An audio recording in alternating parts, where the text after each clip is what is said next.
Do you want your business to grow faster? Are you open to new and out-of-the-box ways to drive revenues and increase value? How do you imagine the most successful entrepreneurs and business leaders double, triple, or expand their businesses tenfold or more? The answer is deals. This is a weekly podcast featuring conversations with business owners, executives, and leaders as we reveal behind-the-scenes details that give you, our listeners, the confidence to pursue your own deal-driven growth. On the show, we discuss a huge variety of deals, everything from large, complex mergers and acquisitions to smaller deals that you can do even without significant capital. My name is Corey Kupfer, and I've been supporting deal-driven growth for businesses for 35 years as a successful entrepreneur, professional negotiator, and attorney. My goal is to help you strategize, plan for, find, and complete deals that will help your company grow faster. Welcome to the Deal Quest podcast. Let's get started. Wies Bratby is a top lawyer turned HR director, coach/consultant who recently returned to our native Netherlands after working and living across the globe for nearly a decade. Through her coaching practice, Women in Negotiation, and the Winning with Wies Bratby podcast, she helps corporate women to proactively navigate and negotiate their careers and salaries. Their average salary increase is 49%. Wies is also a sought-after keynote speaker and workshop trainer, inspiring women to ask for everything they want, need, and deserve in their lives. I am so excited to have you on the podcast, Wies. Well, thank you very much for having me. I am very humbled and grateful to be here. Well, I mean, this, as all my listeners, viewers, the Deal Quest community know, talking about negotiations is close and dear to my heart. I train on it myself. I have my negotiating book on. I've had a number of guests on about it, but I realized actually it's been a while since we talked about negotiating generally on the podcast. I think we went heavy on it early on, but in those days we had a fraction of the listeners that we do now. So it's great to bring it back, and it's great to bring it back specifically in this conversation of gender differences and women in negotiation, which I don't think we've talked about since episode 31 with Cindy Watson. And now this will be into the 200s, this episode. So it's been probably about 4 years, three and a half years since we talked about it. So I am excited to have you on. But before we get to all of that, I want to take you back to when you were a little girl growing up, maybe 8, 10, 12 years old. What did you want to be? Because my guess is a lawyer or a negotiating trainer or, the HR stuff you did and going around the world might not have been, but you tell me. Well, actually, if we're going back to when I was about 10, I wanted to be a vet. Turns out I'm horrifically scared of blood, so that didn't work. When I was 18, however, I read the book Getting to Yes, the standard work on negotiation. I always think it sounds like a self-help book, but it actually is written by 2 Harvard boys that, and it is like I said, the standard work used in diplomacy, used in business, used all over the world, right? And I read that, and then I decided, no, I am not going to be a vet. I am going to dedicate my life to basically world peace. My idea was, if I teach or if I help people to negotiate and to settle their differences, right, by discussion, by negotiation, then we will have world peace. That didn't quite work out. So when I joined my law firm, because I went to law school, right, with that purpose, and then joined my law firm, which was the most academic, geeky firm in my native Netherlands, it wasn't quite what I was doing. World peace, advancing world peace. So I ended up writing a lot of very beautiful contracts. I mean, not that anybody ever read them, obviously, but I wrote a lot of contracts and other memos and those kind of things. Did negotiate and negotiated the largest settlement in the history of my country at that point. At quite a young age, got even more obsessed with the subject, and so decided to dedicate my life to it. And then when I combined it with the HR work that I ended up doing afterwards. So we moved from the Netherlands to Asia about 5 years into my legal work. I decided to join a very large billion-dollar company there worldwide to set up HR for Asia. So I did that for a while. And then in the context of that, realized that women, specifically across the globe, not great at negotiating. So I used to run these training sessions, and I would always have a little group of women sort of around me at the end of each of those sessions, all saying the same thing, which is, this is so important, and I suck at it. help, basically. And so after a while, I decided to combine those two right into the work that I now do, where I help women to negotiate their careers and their salaries. So that's kind of how we ended up here. So from 18 and deciding to dedicate my life to negotiation to now actually being here, I've kind of gone full circle, and here we are. Yeah. Love it. Love it. Well, listen, people who know my wife and I, or have listened to some of the earlier episodes on the podcast, know that I have had the great gift and pleasure of spending time with William Ury, who's one of the co-authors of Getting TS and does amazing still international. I mean, I don't know this. I don't know this to be true at all. I'm not saying, but it wouldn't shock me at all if he's like dealing with Russia and Ukraine right now. And again, I don't know that he is, but because that's the kind of stuff he does, right? Because, I know that's the level that he works at. Yeah. And we only find out. I mean, so in 2017, my wife and I walked the Abraham Path. So the Abraham Path, William was the founder, along with a lot of local folks in the Middle East, of an organization that maps out walking trails throughout the entire Middle East. And they are said to be on the path that Abraham walked in the Bible, because Abraham said to, it's all about hospitality and meeting people and connecting. And that's what the Abraham Path is about. And we walked through, coming out of Israel, through the Palestinian territories last time, and I just did homestays, with people. And it was just an amazing experience. We're doing it again, actually, in April, where we're bringing our own group, and we're going to be doing Israel, Palestine, and Jordan in a case. But when I walked it in 2017, William was on it. It was the 25th anniversary. And my wife had gotten to know him. The context, we got to spend some time together. Just an amazing guy. So not just one of the seminal negotiating books, but just a guy who actually is helping. I mean, I am fangirling like hell. Really, it was real. I mean, just an amazing experience. And the reason I say what I said about Russia and Ukraine, which I he may have nothing to do with it, but the stories that he was able to tell of what he did in the past after the fact, and he's not a guy who brags or anything, but you ask him questions and, then he'll tell the stories about the amazing, conflicts he was involved in. So in any case, you said fangirling. I'm a fanboy. So, but down to earth, amazing guy. Any case, before we move into the meat of this, I want to ask you one other question. Looking back, what was the first deal of any type that you did? Whether it could be something small when you were younger, or it could be early in your career. What comes to mind is like the first deal of any type that you did. Ooh, good question. Well, the thing that comes to mind immediately is that big negotiation that we had at the time, because it really was quite. Like we're a tiny country, the Netherlands, but this was a really big case. Like we had movies about it, TV series, books were written about this after the fact, obviously, right? Because it was such a big white collar fraud. Being a part of the resolution of that on behalf of our client, the party that had been defrauded, which was a pension fund. So in Dutch, it's called a real estate fraud, was incredibly powerful. And in the sense that I really felt we were making the world a better place, which I didn't often feel as a newbie lawyer, right? The type of work that I did often didn't really make a dent in the universe, whereas what we were doing there definitely did. And so that was a very powerful sense of kind of recognition, right, of the importance of what could be, really. It was also a lot of fun, as in I learned so much. I don't think there's been anything else that I've done that were and I did some pretty big cases other than this one, but this is the one that definitely will always, I think, stand out as a really important one.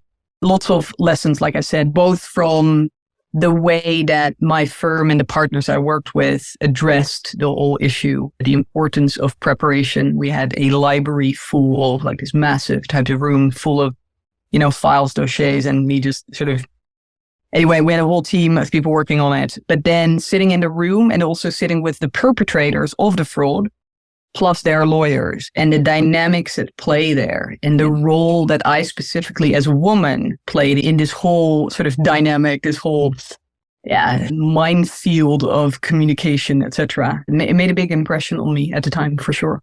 Yeah. Mm-hmm. So that's a great access point to the meat of this conversation, which is going to be about gender differences and about women in negotiating. And obviously now you're at the point where that's what you do, and you train women, and we talked about the great results you get. But let me take you back on a more personal level. So you're in that negotiation. You're a young attorney.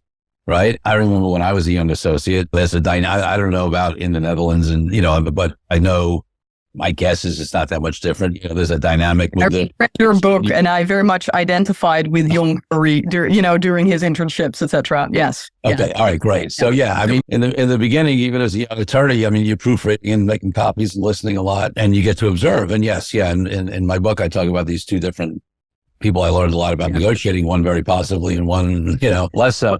But I want to dial in on the because you made a comment about being a woman in that negotiation. The different stuff you brought. So at that point, on a personal level, what did you observe about this negotiations?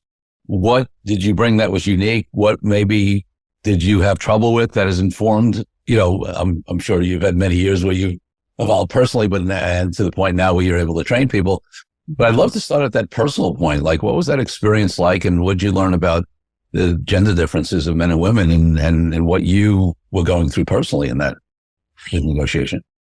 I think what I learned, maybe I was being a little bit forthright with my gender difference. I do remember. So there's two things that stand out for me. One, for example, was a lesson that I learned there, which I still talk about with my clients sometimes. It's a very practical one, but is that anecdotally we have this, it's a big case, huh? We had 25 people on it. It was the biggest case our firm had ever done, and they'd done some big cases, right? So this was you.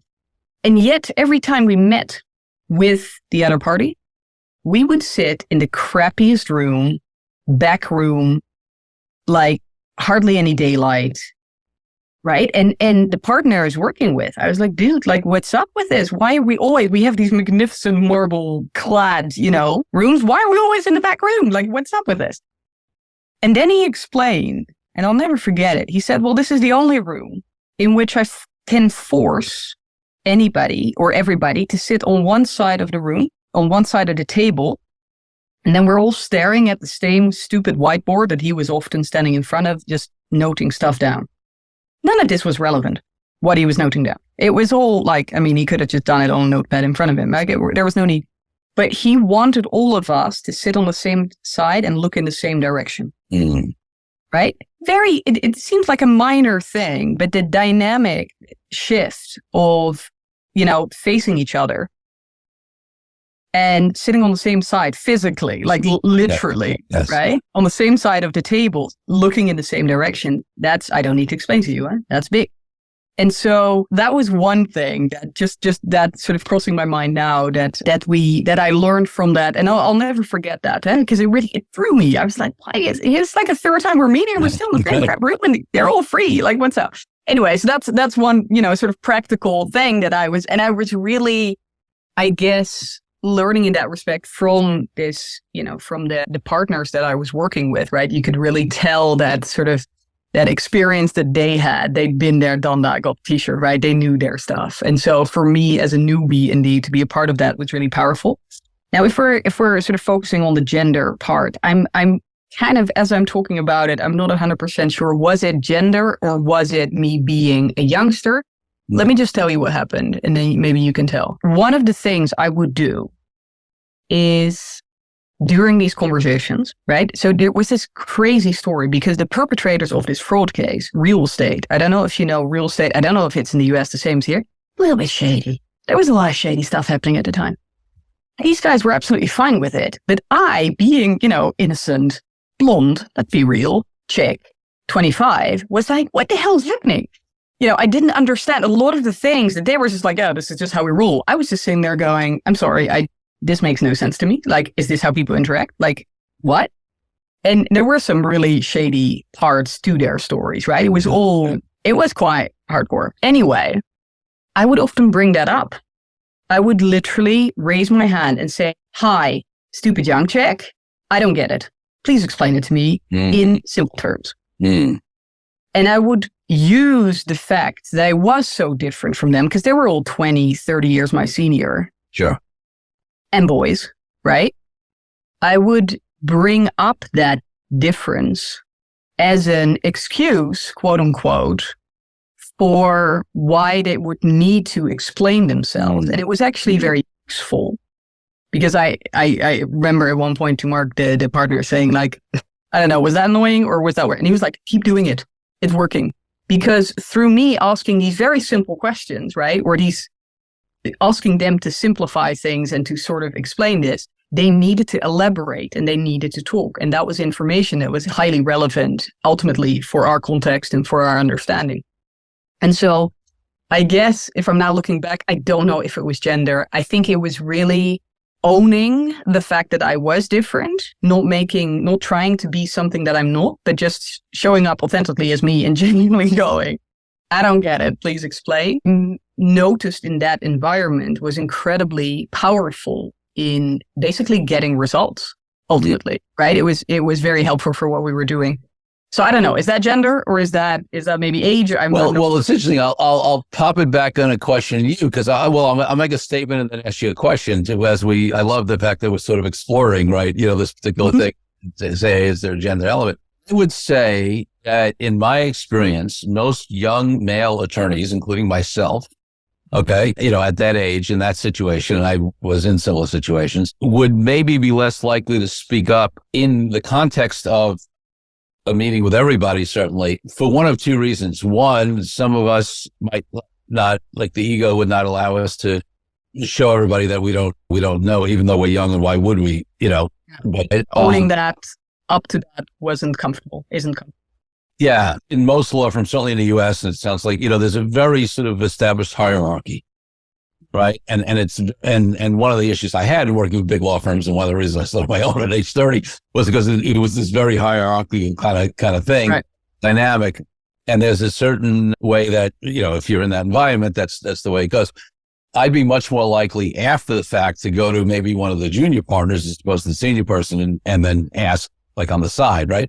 So now I don't know if that's everybody. I think more men certainly would be inclined more to do it the way I was talking about. So I would ask you, now that you work with so many other women, if most women were in that situation, do you think you are unusual in asking questions in that environment? Or do you think most women would do that? No, I think, fair question. I think that was quite unusual in the sense that it's kind of, you're making me think, Corey. So two things. One, I've been raised by hippies. Okay. This is not 100% true. I always kind of play it up a little bit, right. But it was the 60s. It was the Netherlands. I mean, things were, obviously I'm not from the 60s, my parents. And so being born in the 80s, I was raised by my father. I would say we had a term for it. I don't know if it translates. It's anti-authoritarian. Yeah. I've literally been raised not to care about what level in the hierarchy is. And I can give you a ton of examples on that, but I think that was probably what played a part in me always speaking up in these situations. I have no problem with it. I have to say that I have to also credit the firm for it, because I have never been in an environment where the only thing that mattered was the strength of your argument. Mm. So really that whole hierarchy that you're describing, I hear it from other firms, mostly I would say UK, US kind of focused, right? Yeah. Not in my firm. That I can really credit them on that. So I think that's one piece that was an okay thing to do. Yeah. The other, for taking this back to, would other women do it? I think the issue is no. And I think that is an issue. Yeah. Because the whole speaking up for yourself, owning what you're good at, and also being very comfortable with what you're not good at, I believe is a massive part of people's career success. I guess in many parts of life, probably. But, the square centimeter that I focus on, careers and salaries, it's incredibly important. And so what I try and teach my clients is that they should really claim what they are great at. They should really own that piece and really stand for it and really, do their thing with that. But they should not focus their energies on, which is what we collectively do as society. We're often focused not on what are we great at and make that even more marvelous. No, we're focused on what do you suck at and can we get that to an acceptable level? I think that happens a lot. And that's a waste of energy in my book. There's a lot of things I'm crap at and I delegate those things and then other people can do it and I just focus on what I am good at and then let's, 100%. I think, in that sense, the fact that I spoke up at the time in that way where it was really the raising the hand and going, I don't get it. Yep. And somebody explained to me in very simple, I just don't understand what's happening here. Yeah. That whole owning of I don't understand. I'm comfortable saying that because I am 25. I'm sorry. I've never done a real estate case, and I definitely haven't done it with you guys because you're really in a world of your own. What they were doing, I literally, I could be talking about that for hours because they were, it was not above board. Huh? Like this was Yes. the case. So I really also didn't feel the need to pretend that I knew that world because they were criminals. Like, for instance, that wasn't a good look for anybody, right? If I'd said, oh, okay, no, I understand. So maybe that was part of it as well. But I think that was an early experience where I really realized that it was a safe thing to do, to speak up, right? And to own that, I don't get it. Please elaborate, right? That was and also, and here's, I think this is, you're probably going to, with your depth of expertise, I think you're gonna agree with me on this. I wasn't the only one that didn't understand it. Right. There were lots of people afterwards going, thanks for asking that question. Right? 100%. It's interesting to me. There's so much in what you said, and I want to move past this because we have so much to talk about in terms of what you're doing now and the gender differences. But I love these personal examples because I had a feeling that you were going to say that no other woman wouldn't necessarily do that because I think it's unusual at that age to be able to do that. I love the context you gave. Between the hippie parents and the fact that your firm sounds like it was really a true meritocracy, which is amazing. That's the best ideas forward, best arguments forward. That's to me that's ideal. That's the way I am committed to and try my best to run my firm, right? And my people often tell me that, hey, what about this? Or I don't think you're right or whatever. And I'm like, great.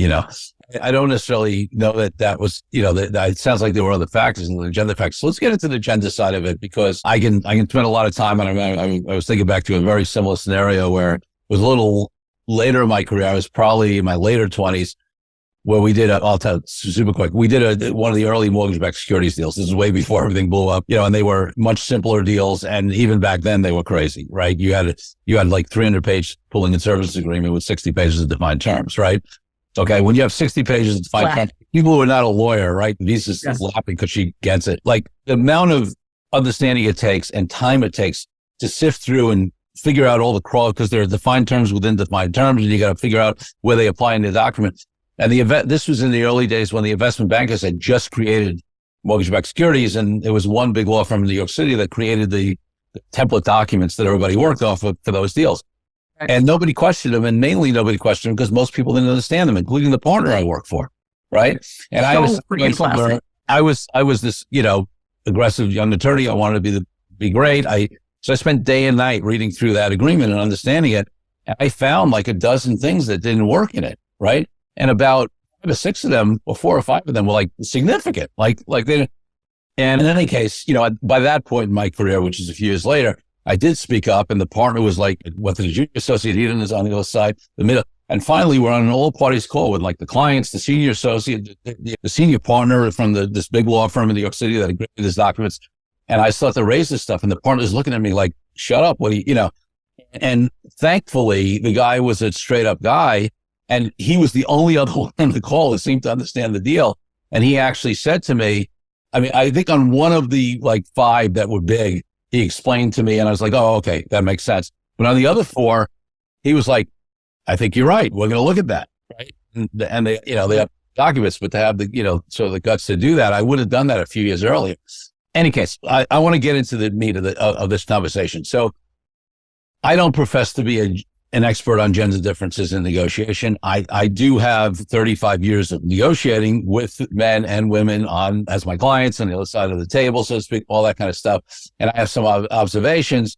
And one of the things I do say in my book is, I think, so maybe we'll start at this very high level and you can tell me whether you agree or disagree, and then we'll get into more of the nuances because you're the expert on this, I'm not. But what I found at a very high level on the major mistakes that men make in negotiating versus women, most often, men, it's that ego getting triggered, right? That macho, that ego, that, whatever, right? Somebody says your company's not worth half that, or if you're in an employment situation that, no, you can't have that raise. Whereas, for women, I find the biggest challenge is them not owning their value. And that's an issue everybody has, but I think for women, it's even more so. I have a lot of theories on, all the reasons why, and it's way beyond negotiating. It's advertising. It's everything that says, women aren't good enough. I mean, by the way, advertising basically says none of us are good enough unless we own that car or put on that makeup or whatever, but it's even way worse for women. And so not only the value, and that obviously leads to them not speaking up and asking and standing, there's all kinds of studies on how men will ask for a raise much more often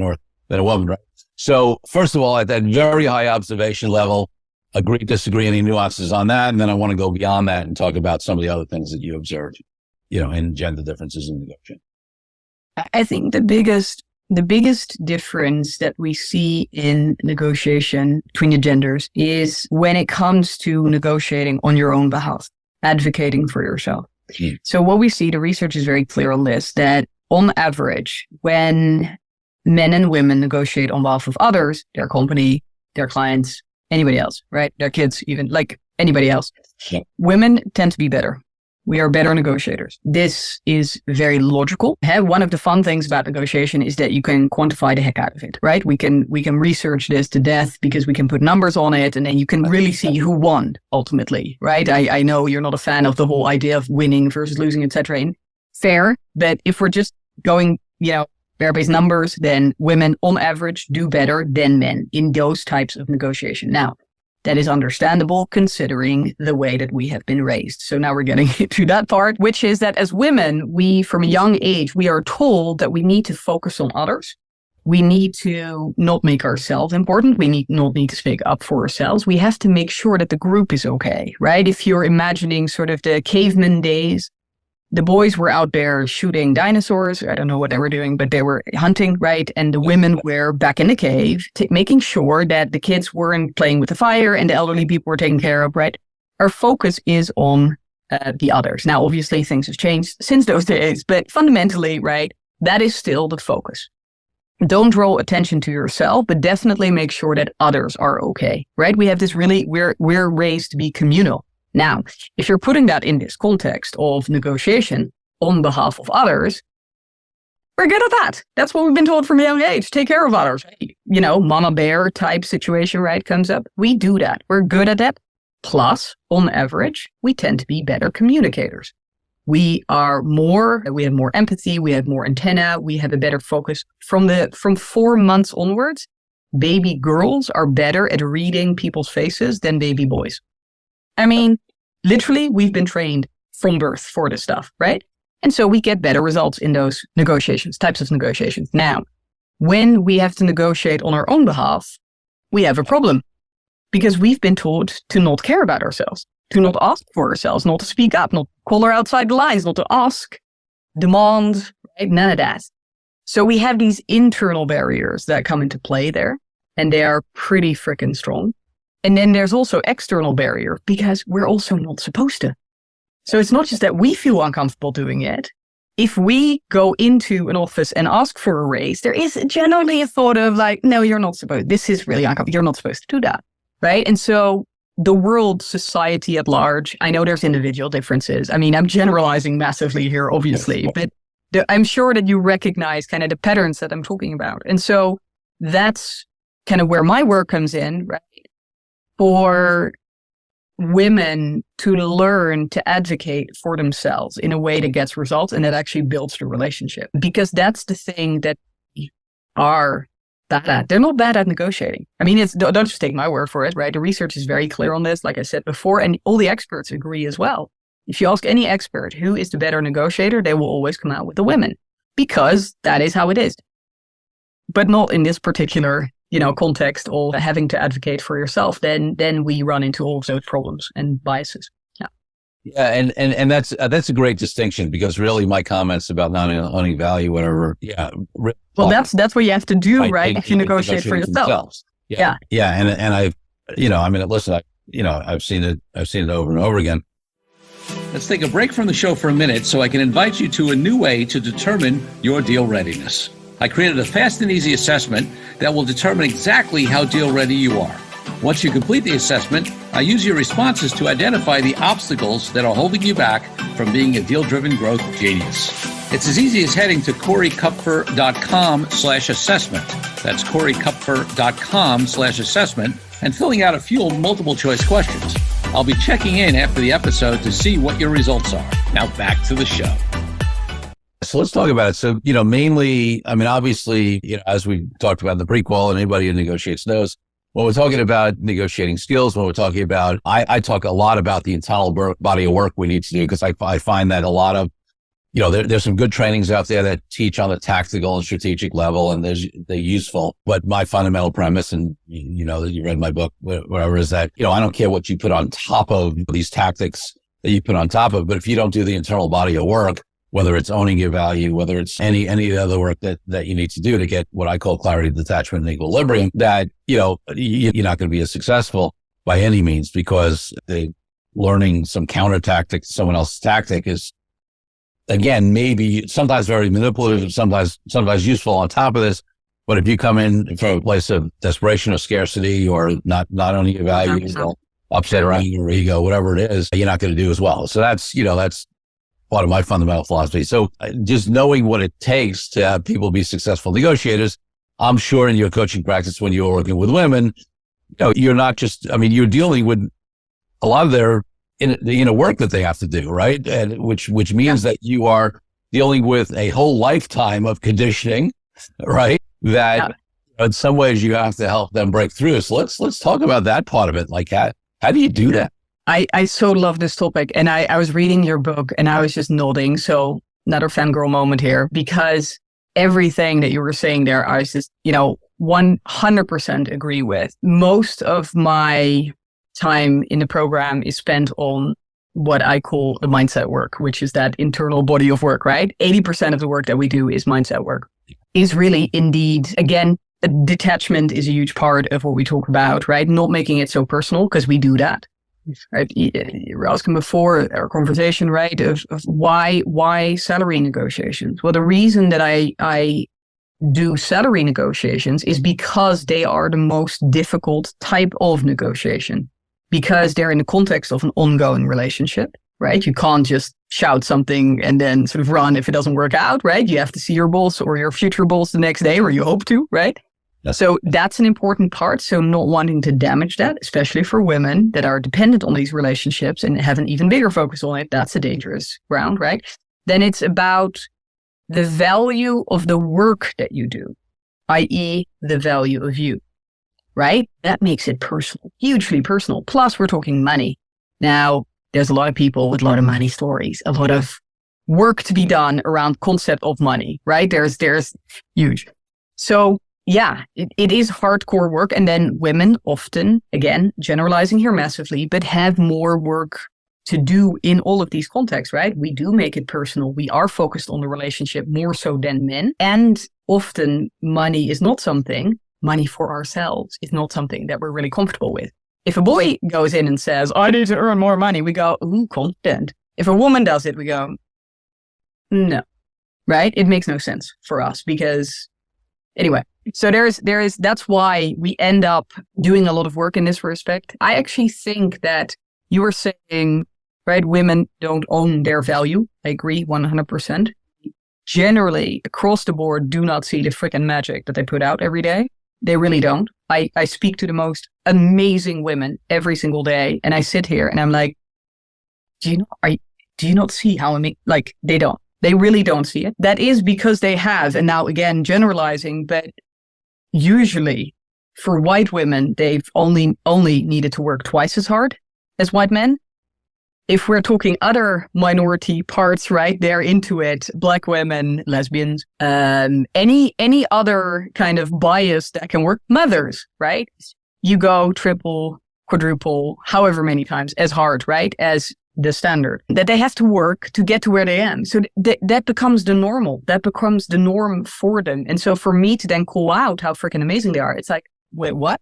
So that's the work that we need to do. Often, that's one part. And the other part, very much related to it, there's a time of overlap, is the fact that they often limit themselves in their ambitions. Mm-hmm. And so this average had the 49%, that's an old number. I've got to say, recently it's gone up way. I should be redoing this work, because we get insane numbers. That is not the result of strategies and techniques. I mean, I've developed a communication framework. That's the sort of the hardcore content, what I teach. I'm super proud of it. It works beautifully, very consistently. It is amazing. But it's only a part. It is, if that's not carried or sort of, that's sort of a base layer that we do need, right? Because you can do things well and you can bugger things up tremendously in your strategies, in the techniques that you're using, right? Absolutely. But if we don't at least combine it with that inner work where you raise your expectations of what you see as your place in this world, right? And if you don't combine it with really owning that value, not just intellectually knowing it, because most of my clients, they have the receipts from their amazing stuff. They know it intellectually, but they don't fully own it. And then they can't communicate it to others, let alone get it. And so a really big part of the program is dedicated to building what I call unshakable self-belief in order to then get the results that they're getting. And then they carry those, that self-confidence, right? They carry that forward. So then next time, they're not just focused on, oh, I want, a salary increase. They really are focused on, am I in the right seat in the bus? Am I at the right level, doing my work at the right level? And so they continue to increase that. So we're sort of an upward spiral. That's really fun once you've done that deep work and you continue to do deep work because it's homework for life, right? But once you start doing that, it has this beautiful ripple effect, right, in the rest of your life, which is, a ton of fun to witness. It's truly incredible. I love that. So talk a little bit about, your program particularly. So is it how it works? A group program? Is it online? Is it person? It's a 10-week online group coaching program.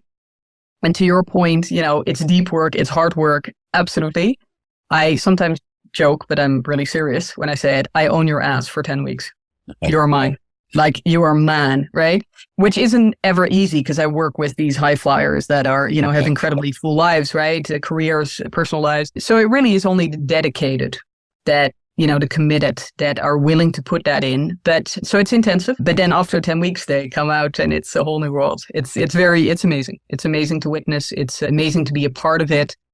And I get a lot of love from my clients and from other people who see it. And it's like, well, the results are there, right? They speak for themselves in terms of the amazing roles that they get, in terms of these massive salary increases. It's a lot of fun to talk about that.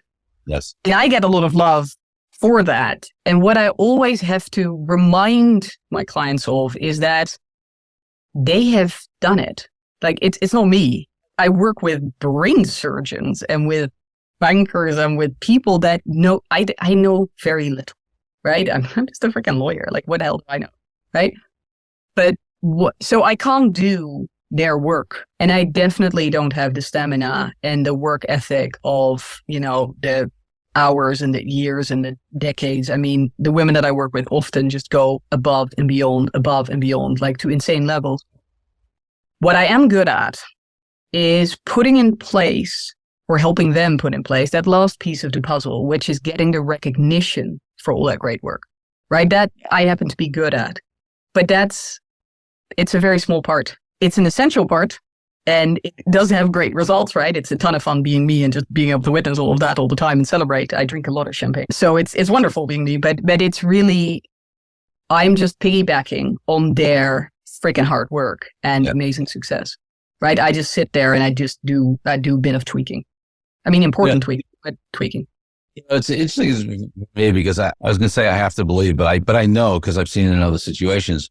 Like this is, what do they call it? Like a virtuous circle as opposed to, because no matter how amazing and accomplished these women are and how much they've done despite, right, the fact that they haven't, pre your training, fully voiced their value and stood up for themselves and own their value and all that kind of stuff and gotten the raises. And I'm sure it's not just money, right? It's promotions, it's positions, all that stuff. Yeah. I have to believe, and my experience tells me that even their level of performance now will even go to yet another level. I'm highly performing already despite this, but now, right, when you have that additional level, what did you call it? You had what was the phrase? Unshakable self-belief. Self-belief. I love that, right? So listen, I got to believe when somebody goes, highly accomplished already, and now they have unshakable self-belief, not only will that impact their own career and salary and promotions, whatever, but it's got to bring even another level to their performance,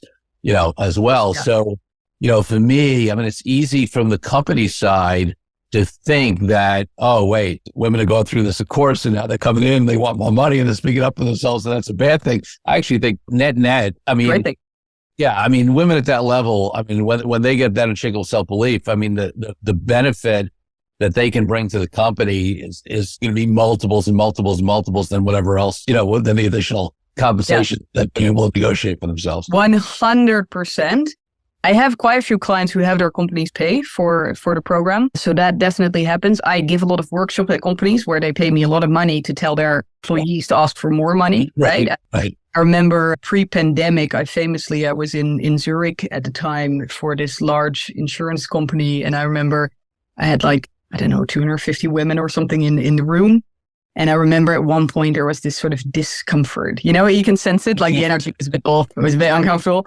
And I was like, all right, I know what this is about. So I went to the front row where they had the board, right? So lots of boys, obviously. And I was like, I gave them the microphone. I was like, did you or did you not just pay me a ton of money to tell your people to ask for more money? And this guy, I'll never forget it. He just sat there, just nodding, going, yeah, no, absolutely. No, we want you all to step up and do this. And there was this wonderful sigh in the whole room, like, oh, okay, we're good. Right. So there are plenty of enlightened companies. I work with some amazing, and it's not really, this was an insurance company in Switzerland. Huh? It doesn't get more old school than that. I work with cool tech companies and stuff, but also really there's a ton of organizations that see the value. We can go one up, right? One is sort of the individual upgrade in performance and in impact that women can have when they fully own what they're capable of and when they get to the right seat in the bus, right, to the right level to do their best work. There's an amazing upgrade. Yeah. But it's also before that, I think, I'm not sure how far removed this is from deal making. I don't know. But what I do think is absolutely relevant for businesses, right? Here's a little secret between me and your business leaders. It's incredibly expensive to lose people, right? Nobody ever adds it all up, but some people have. The research is clear. It costs a company between 100 and 400% of someone's annual salary to replace that person. Yes. In terms of obviously downtime between them, needing to find, right, recruit, onboard, lost network, a ton of things, train them up, I guess, like all these different sort of line items add up tremendously to. It's a wide range, right? People aren't quite clear on it, but it costs the company a lot of money to replace a person. Now, why do people leave? Often because they're underpaid. Women tend to leave, not just because of the money. That's often not the issue. It is the fact that they work twice as hard or 3 times or 4 times as hard as what I call Bob down the corridor. Bob down the corridor is your white male colleague who isn't as good at his job as you are at yours, but he gets promoted. Right? Bob gets promoted. And now we're like, why the heck would I put in, all of the time and effort when you're clearly not seeing it, not realizing that Bob is playing the game that they forgot to play, which is they're just hamster wheeling behind their computer, right? 100% of the time just doing the work. They're never talking about their work. They're never claiming, right, their piece. And so Bob gets promoted. Then they get upset, obviously. Rightfully so. Rightfully so in the sense that it is upsetting when somebody who does half your job, right, but gets through it. That is upsetting. But not rightfully so in the sense that I'm like, well, did you? Right, there's a piece you could have controlled, a piece of it, not all of it. There's all. No, but take responsibility for your piece of it right? You could have controlled, but you didn't know. You didn't do that. They need to at least know your ambitions. That's often where my clients fall short, right? That they don't communicate clearly what they want. Now, there are still many cases where they are very clear about what they want. They're very vocal about it and they still don't get it. But often the issue is much simpler, so to say, to fix, which is that, they need to start speaking up. But what my little secret that I want to share with as many people as will listen is really simple. It's really like there's a good business case to pay your people more and to give them better opportunities, because just being able to cut out this massive loss, right? In the US, we're talking, these are slightly older numbers. I think now after the pandemic, they're probably completely changed, but it was 23% of the workforce was actively looking at moving. if you can just cut that number out by, a couple percentage points, what can you save your business on an annual basis, right? In cost, it's huge. And so my advice to all company leaders is have the conversation with your people. And I'm not just focusing on women. I think the same for guys, right? But women, you need to get it out of them more than with boys. The boys will speak up. They'll pipe up. They'll say, I remember at my law firm, I had 2 interns. One was a guy, one was a woman. Woman was way better than the guy, but he was at my, knocking on my door after 6 months. There's my raise. And I was like, why would you get a raise? Like, there's no point. The lady who was much better didn't ask. Right? And then 6 months after that, I sent him out. I was like, are you kidding me? I sent him away. But then 6 months later, he was back. Where's my raise?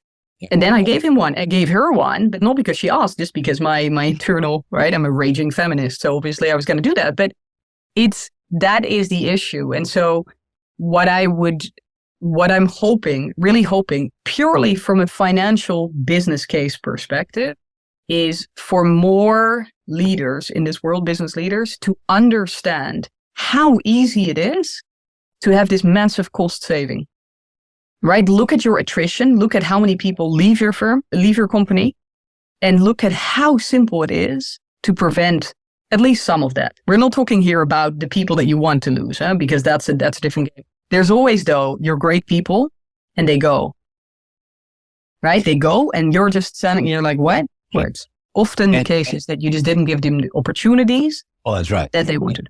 And listen, for a lot of us men, right, because we're socialized the way we're socialized to think, well, if they want it, they'd come ask for it, right? Or yeah, bless your heart, they of want course. That promotion, they would come. But, I've seen in a lot of great companies, I try to do it in my companies as well, is I'll go, and I think it's a great practice, and I really recommend it. And I think it's part of what you're talking about, Wies, is that, for managers, leaders, executives, whoever you are, to go to your people and proactively say, bring up those conversations and with everybody. I think it's useful for everybody, certainly even more important with women who are less likely to bring that up on their own, to say, hey, what are your ambitions? What are you looking to do? I mean, maybe there's a certain place that they don't want to go above. Maybe there are decisions they want to make like anybody would because they have other priorities.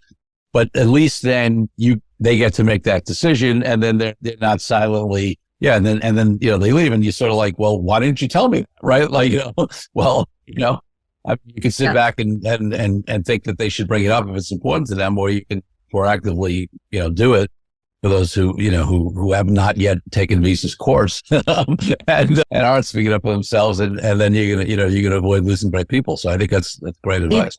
I think this is why you've been so successful. Huh? If your practice is to proactively get the best out of your people, basically by having these conversations with them, even if they're not bringing it up, that is part of your success.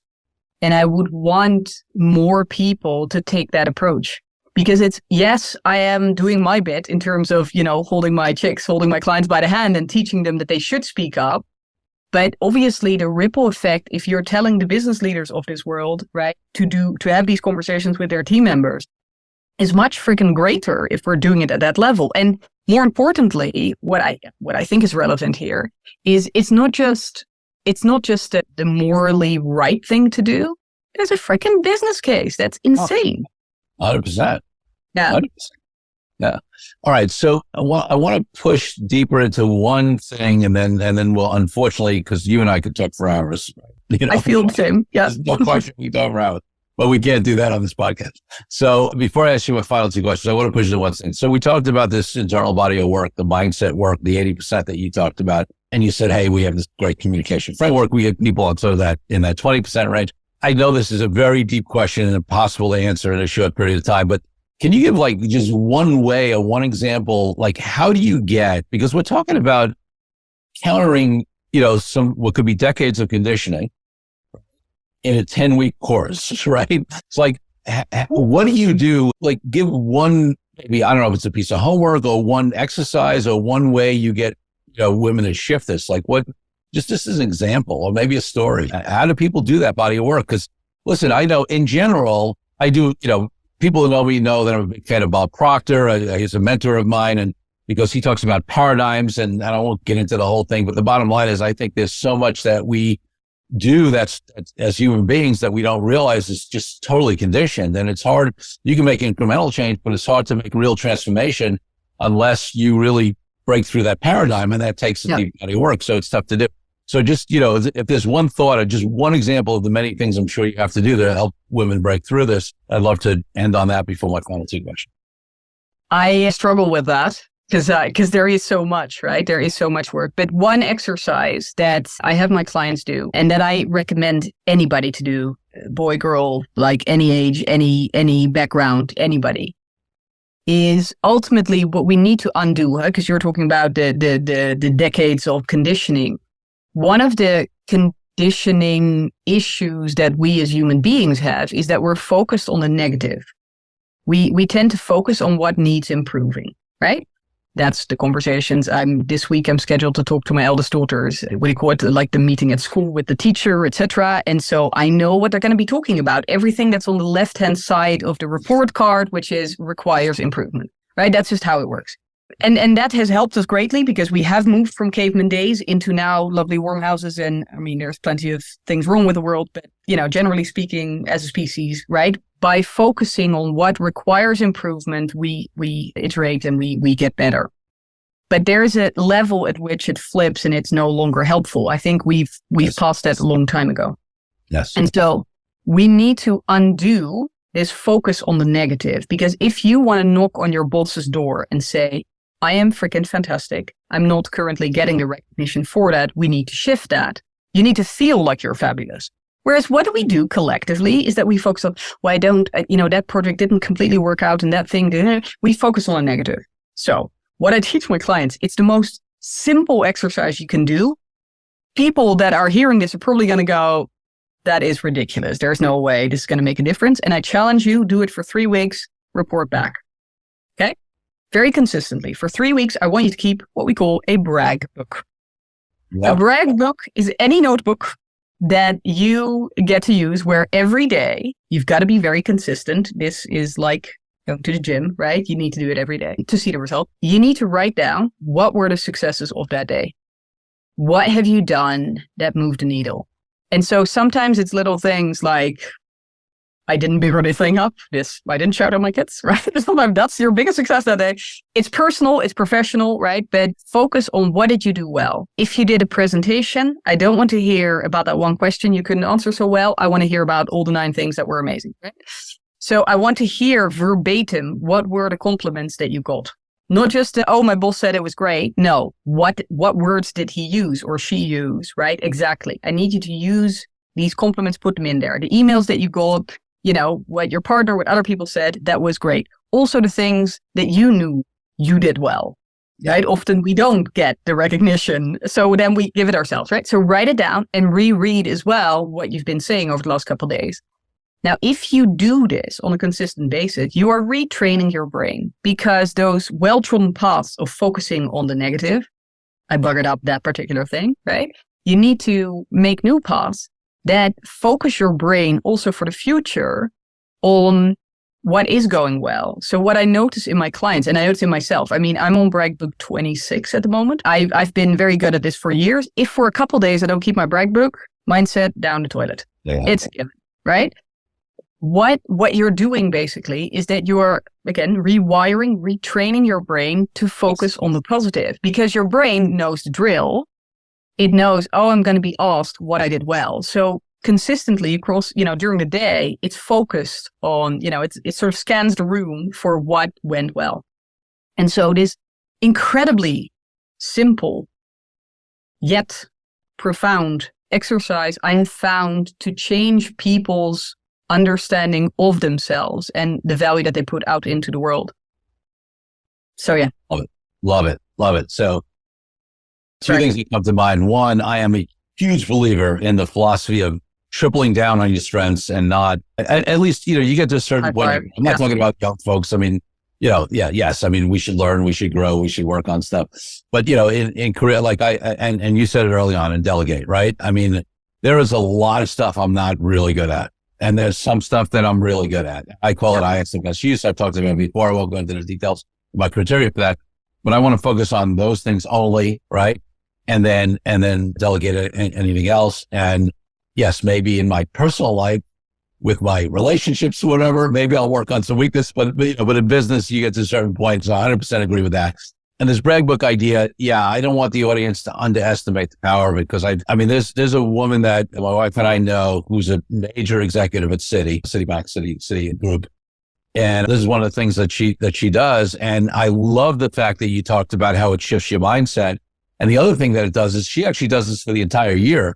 And then before she goes in for her review and raise, now she's got the other benefit is now you got a roadmap of all the things, because listen, for all of us, it's easy to forget what we've accomplished. What'd you do in February? It's now December. I forgot what I had for dinner last night. How the hell am I supposed to remember 9 months on what I did back then? Of course. That's right. And for those of us, again, across the gender spectrum, but I think more so with women, who tend to be more self-depreciating, right? So you tend to actually suppress the things that you did, right?